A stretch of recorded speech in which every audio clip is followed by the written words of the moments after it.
So hello friends, this is the second video of the students project series.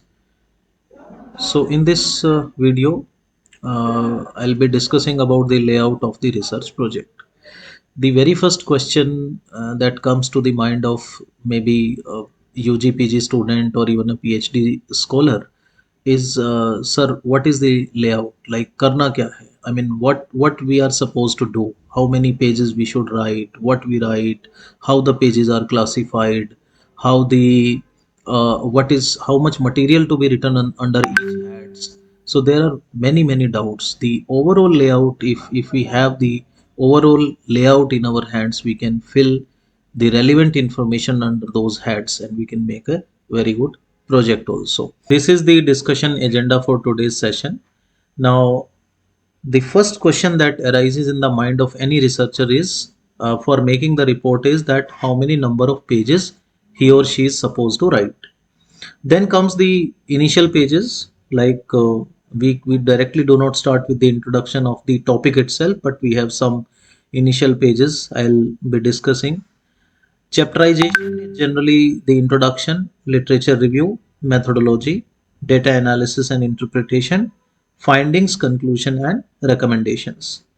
Then we come to the headings and subheadings of the, like, in under these chapters, the 5 chapters, what should be the headings and subheadings. We'll be focusing a little bit upon that also. Then a bit of formatting guidelines. There will be one slide that will discuss about the formatting guidelines, and then discussion on one example. So I'll make this video little brief, like 15-20 minutes, not more than that. So quickly jump up on the aspect of the entire layout of a project report. Whether it is a UG project, PG project, or a PhD thesis, the more or less the methodology is same. Few points may be added in PhD and few points may be, you know, and it all depends on the university also. University to university it depends. So I'll show you some examples of different universities. They specify some layout, some headings, number of pages, right? So that also we will discuss. Now we take an example of number of pages. In graduation generally it's 40 to 50 pages. Post graduation it is 50 to 100 pages. Now why there is so much of variability? If I quickly show you, these are the guidelines of IGNOU, and see, they have written somewhere the number of pages. We can see the number of pages not exceeding approximately 18,000 words, 50 to 60 double space type pages. So 50 to, now if I say a roughly double space type page has like 375 to 400 words, so 18,000 words, it will be even less than 60, 50, 60 pages. But moreover, we just have an idea, we just got an idea that 50-60 pages is required by a good university of India. Similarly, we have more guidelines regarding the same, like this SGUV. There is a university in India which is Suresh Gyan Vihar University. They also have certain guidelines about the pages, like 80 to 100 pages minimum. So when minimum word, and there we saw maximum word, 50 to 60 maximum, 80 to 100 minimum. So somewhere around the range is 50 to 100. I have taken a long range. I've taken a bigger range of 50 to 100 in a UG project, a PG project. Then in PhD generally it is 150 to 200. There are PhDs of 100 pages also and PhDs of 350 pages also. So this is a standard range. Like, nobody says that this is a very bulky thesis and a very, very thin kind of work you have not elaborated in detail. Now coming to the next part, that how do we divide the number of pages? This is important for PG UG students specifically, also for PhD students. Sometimes they are also confused, like which chapter is to be given more importance. So of course we all know that data analysis and interpretation is the most important chapter, but all chapters are important and there should be good uh, good quality content in the chapters. It's not about only the number of pages, but yes, number of pages means even if there is a good quality content, the intensity, the length of the content is enough. It is adequate that the other person can understand it.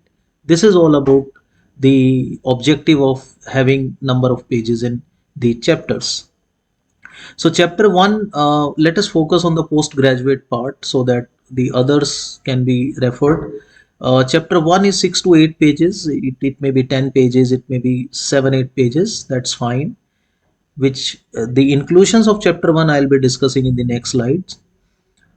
Similarly, for chapter two, three, four, and five, I'll be discussing the subheadings and headings in the next slide. Then chapter 2, 8 to 10 pages, literature review. Chapter 3, research methodology, 6 to 8 pages.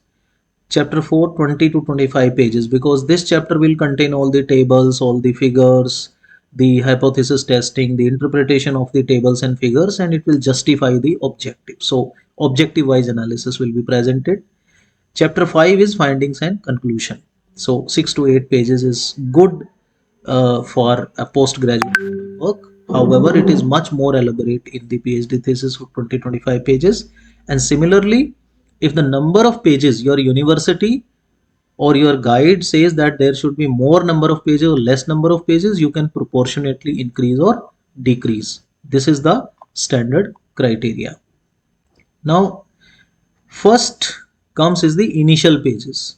Initial pages means, like you see that in our agenda, there were point number 2 was initial pages. So what are initial pages? Initial pages are like cover page, which is prescribed by the university, declaration, which is given by the scholar, the student, that I declare that this thesis is original work of mine and I have never submitted, or it has not been previously submitted to any university for any other degree to the best of my knowledge, kind of thing.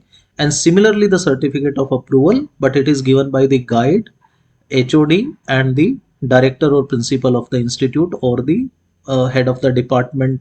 Somewhere only head of the department is enough, an external examiner also signs the same. So depends on the university. Acknowledgement is signed by the researcher, who acknowledges the whatever help, and especially the mentor and the respondents, the family members, whatsoever.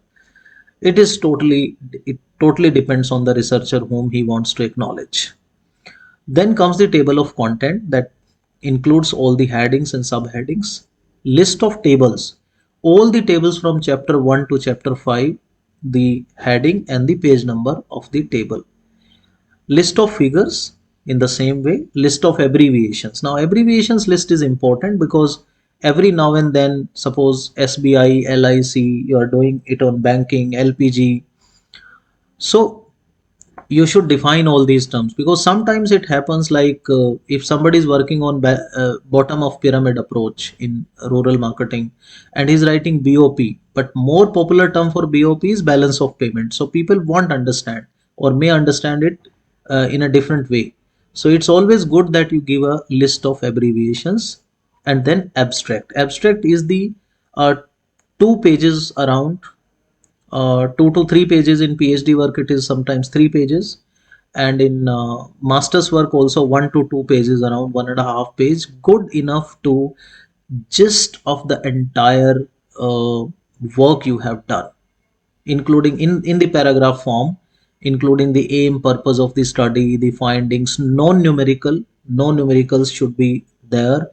And this should be written in such a way that whosoever reads it out understands the entire work you have done in your research project or thesis.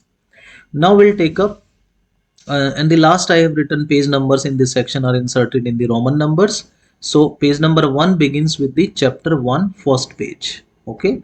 So chapter 1 first page includes the background of the study. This may be like background, you can write 1 or 2 pages, because 8 to 10 pages we have to write in this.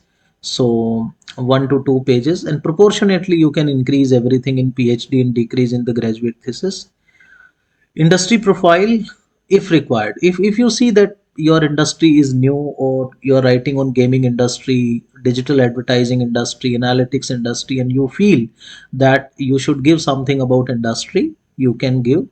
Other subheadings under the research theme or objectives, you can have 1, 2, 3, 4, 5, whatever headings to build your chapter. This chapter introduces. I have separate videos on chapter 1 introduction how to write and chapter 2 literature reviews. For all chapters I will make separate videos. This chapter is only to let you know about the layout of the research. Now after having finished all the subheadings, you should write. Now this is just an example like 1.2, 1.7. There is no, this is no fixed sequence. There may be no fixed number. There may be like 1.5 maybe the problem formulation, depending upon how many headings between 1.2, I mean industry profile and problem formulation do you have. Okay. Now, problem formulation is again how you have arrived on this problem. Okay, that is to be written. Scope of the study is to be elaborated, like geographical scope or theoretical scope. They have to be elaborated here. So all these 1.7 to 1.10 is just half page or 3/4 of the A4 page. So maximum one page you can do. Objectives and proposed chapterization. So proposed chapterization will be chapter 2, 3, 4, 5, and what those chapters will contain. So chapter 1 is the introduction of your entire work, that what you are going to do, and that is why it has scope, objectives, problem, chapterization, background, everything, right? Now we come to the second chapter, which is literature review. Now literature review, we all know that it is the presentation of the review that you have done of the previous studies. So whatever is there in the previous studies relevant to your study, and then you find the research gaps. That in my area, suppose you have reviewed 50 research papers. So for a postgraduate level, we recommend at least 40-50 research papers to be reviewed. Minimum like maybe 35 is a good number. Below 30 should not be there. So 30-35 research papers you have reviewed, you have collected the gist, and you write it as per the various subheadings and hypothesis, association of variables, relation of variables. Make the headings after introduction 2.2, 2.3, 2.4, 2.5, whatever. As many as hypothesis you have, you can make the headings, and accordingly, or as per the objectives, you can make the headings and write the intense literature review, which is more related to expressing the relation of the variables, how one variable affects the another variable. Again I repeat, I have separate videos on how to write literature review. Okay. Now then, hypothesis development. Sometimes if we don't write it as per hypothesis, we write it as per objectives, and at the end we may have 1 page or 1.5 page or maybe whatever enough, that how did we develop the hypothesis, how we found material in the previous literature so that we have arrived on these proposed relationships. Hypothesis is a proposed relationship, right? Then we have summary of literature. This is optional. Whatever is the summary, you may give it, you may not give it, depends on your mentor and university rules. And then last comes the research gaps. Like these are the gaps I have found after studying the literature. I have found that the variables, for example customer satisfaction and net promoter score, has not been studied. The online offline relationship has not been studied with the consumer innovativeness. So you can give your own observations here based on the literature review. Then we come to the chapter 3. Now chapter 3 is basically, we can say, the blueprint of your entire work, empirical work that you are going to do. You can collect data from primary sources or secondary, but this chapter explains, tells everything to your reader, that which method you have applied and how you have arrived at the conclusion of the problem in hand. Okay, so the first is introduction, of course, scope of the study, that we have also mentioned it in the scope and objectives in the chapter 1 also. Here you also mention both of them. Hypothesis of the study, if any. If you have formulated the hypothesis, you have to write hypothesis right after the objectives of the study. Then comes the research design. Now, research design, you should study. There are many research designs, and most commonly used is exploratory and conclusive. In conclusive, we have descriptive and experimental. So, exploratory, descriptive, and experimental, mainly three very, very important popular research designs are there. In sampling design, under the research design, we explain what is the research design of our thesis and then our project thesis. And then we come to the sampling design. We have to write the sample size. Now there are sample size determination formula, sample size determination the logic, that why there is a sample size of 500, 300, 200, 100, whatsoever. You should justify there and then. Sampling method, like it is a random sampling. In random, it is probability sampling, or any other sort of any other type of sampling, you have to specify it. Okay, if it is non-probability judgment sampling, what was the judgment criteria? Purposive sampling, how did you arrive at a particular unit? So you have to justify it, you have to write it here. Data collection, like primary data or secondary data. But if we go for a sample, then come to the primary or secondary data. So first, uh, now you should decide first that how would you collect the data. So this should come first, data collection, then sample. Now survey instrument, what is your survey instrument? Like questionnaire, schedule, structured interview, unstructured interview. You have to clarify it, you have to write. Development of survey instrument, if you have developed it, of course, generally we develop it afresh. And if you have developed it, from where you have taken the inputs, and if you have adopted it, from where you have adopted the scale or instrument. Okay, survey instrument is questionnaire, basically questionnaire or schedule. If you have adopted it, you specify that this was originally prepared by this person, and I have adopted it for my study. Reliability and validity. Generally, PG UG students ignore reliability and validity. But if you are using a good questionnaire, which has been previously used in some study, or you are making your own questionnaire, it is very important to check the validity and reliability. So you can check the face validity, content validity, or face validity. And then later you can, after collecting some data, you can check the reliability in the pilot study. I've written pilot study results 3.7. You should write the pilot study results also, referring to the reliability of your questionnaire, your scale that you have received with the help of data. Data analysis techniques. At the end of this chapter, you have to specify that what are the data analysis techniques you are going to use in your study, or you have used in the study, because this is a final report writing. So you have used, suppose, descriptive statistics, inferential statistics, factor analysis, regression analysis, any kind of modeling, any kind of like structural equation modeling. Or it was a qualitative, if it was a qualitative study, which qualitative technique you have applied, grounded theory, keyword analysis, thematic analysis. You should specify, write the appropriateness, and write that this is what I have applied and why this is appropriate to my study. You have to justify it. So this is about the chapter 3. One more thing you can include, that is the software used for data analysis. Like for qualitative, you may have NVivo, Atlantis, many others. Maybe R, some of the R packages support qualitative analysis. And in quantitative, you may have Microsoft Excel, SPSS, R, Python, right?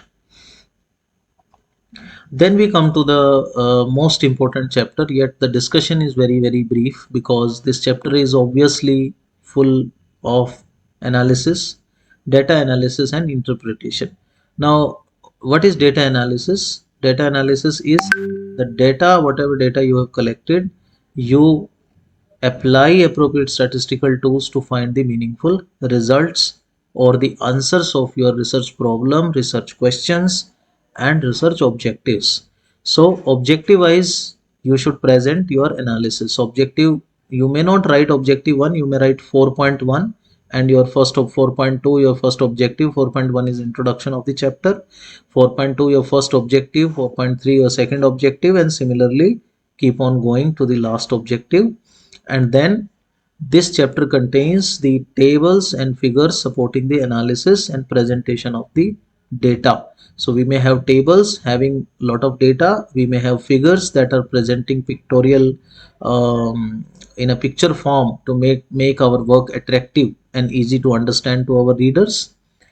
Interpretation means how you explain what your figure is showing and what your table is showing, because whatever is in the table the reader cannot understand it without a text. And similarly the same case is the figure. You should keep it in mind that each table and each figure should have a call out in the text. Call out means table number this explains. So each table, there should be no table like you have made a table which is self-explanatory. Still you have to write at the bottom of the table or somewhere in the text that table number 6, table number 7 explains this. Okay, right. So this is about chapter 4. Then comes the chapter 5, which concludes the thesis. Generally, the name of chapter 5 is data analysis, findings and conclusion. And chapter 5, I forgot to write the name. Findings and conclusions. Sometimes it is findings, conclusions, and recommendations. But limitation word I generally avoid and suggest not to write, because it's not such a positive or such an important word. Now, first is introduction 5.1. 5.2 is findings of the study objective wise. This is a summary of findings. In all good thesis, foreign, Indian, you will find summary of findings, which summarizes all the findings with very, very less numerical terms. Less numerical. This chapter is most non-numerical chapter. Very less numerical terms are used. And then you have conclusion. So based on findings, this is the way that you conclude it in say 1 or 2 pages. And then comes the recommendations. After, based on the findings and conclusion, how would you recommend it to the industry, to the stakeholders, that what should they do based on your findings? Okay, suppose your finding is that net promoter score has a very strong relationship with customer satisfaction. Okay, so you must you can recommend the industry to keep the satisfaction high and keep the satisfaction, consider it the most important factor, because net promoter score is a very important factor for gaining further business. So this is the way that you can make recommendations. Then comes the implications. So implications are mainly how your study would help the industry in making the studies, the strategies. So managerial, and somewhere it is written practical implications also, right? So how your study, findings of your study are going to help the industry.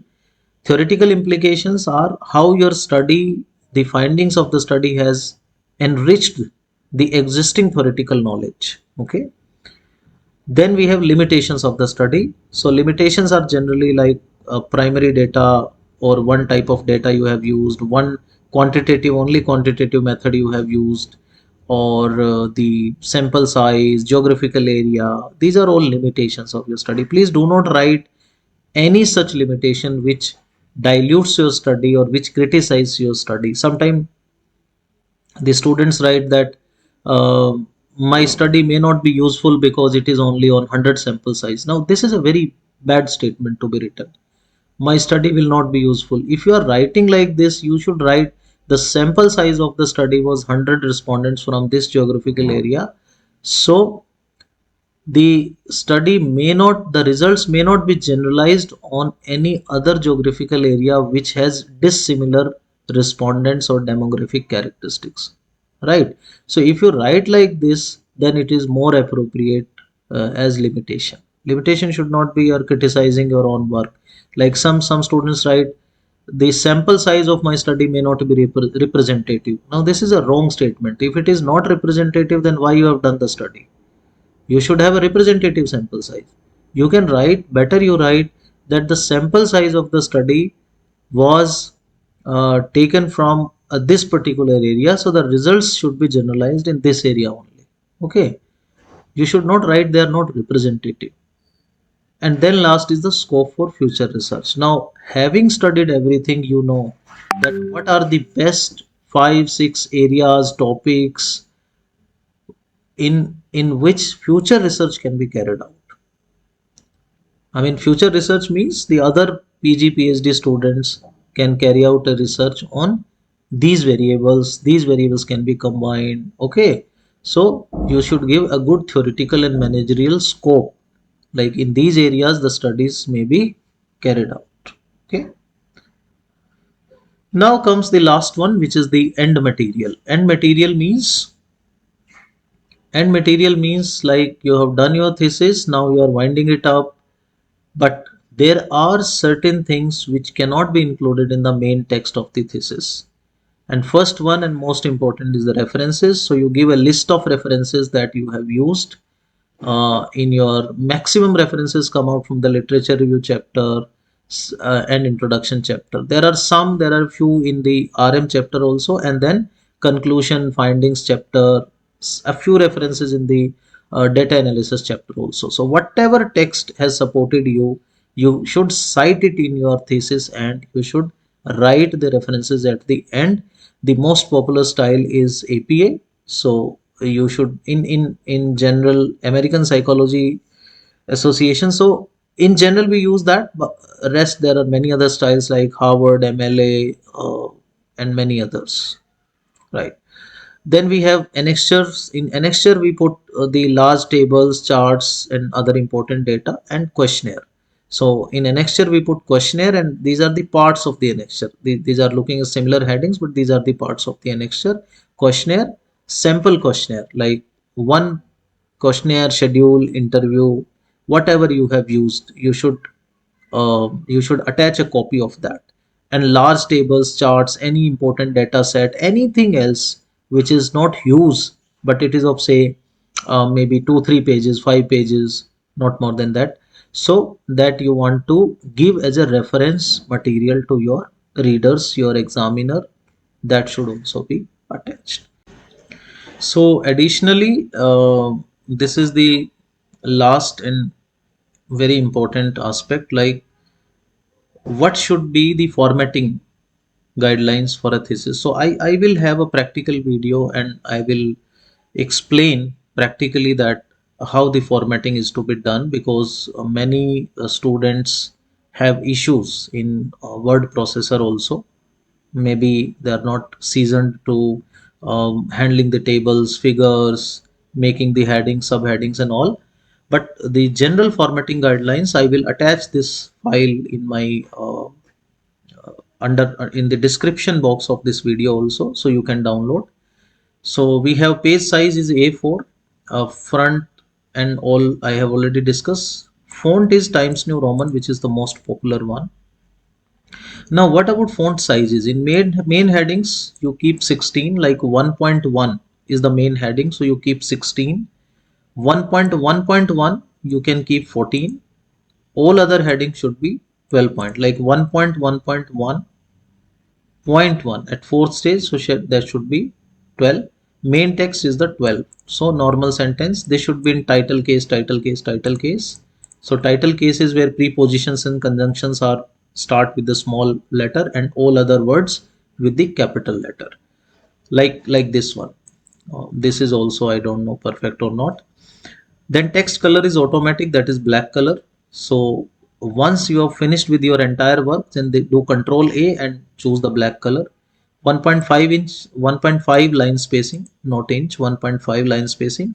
Margin is 1.25 on the left side because binding comes on the left side. Sometimes it is kept 1.5 also. Then we have no underlining in the, because we have bold, the facility of bold, then why should we underline? Text should be free from hyperlinks, unusual formatting, which usually comes with the, when matter is copied, or copies हो गया गलती से, copied from web pages. Do not use table format for content page. Table format means table borders. So format is table, but borders should not be there. Do not break the tables and diagrams in 2 pages. These are the heading examples, like how do you make headings. Smaller font size, if you want to keep, suppose a table, some 2 or 3 lines of a table are going to the next page, you can make the font smaller, or you can adjust accordingly, but a page should not cut off the tables. Okay. Then we have these sections like 2.1, 2.1.1, 2.1.1.1. Limit sections up to 4 points only. Very large like 2.1.1, 2.1, then it will create confusion in the mind of the reader. So write table exhibit title above the table and figure title below the figure. References for tables and figures are to be given below them only. Suppose you have taken a table from RBI website or IRDA website. So write at the bottom of the table that what is the source of the table or figure, right? And these we have already discussed. So I will put this in the description box. I will put a link of this file also. Thank you very much for listening. Thank you.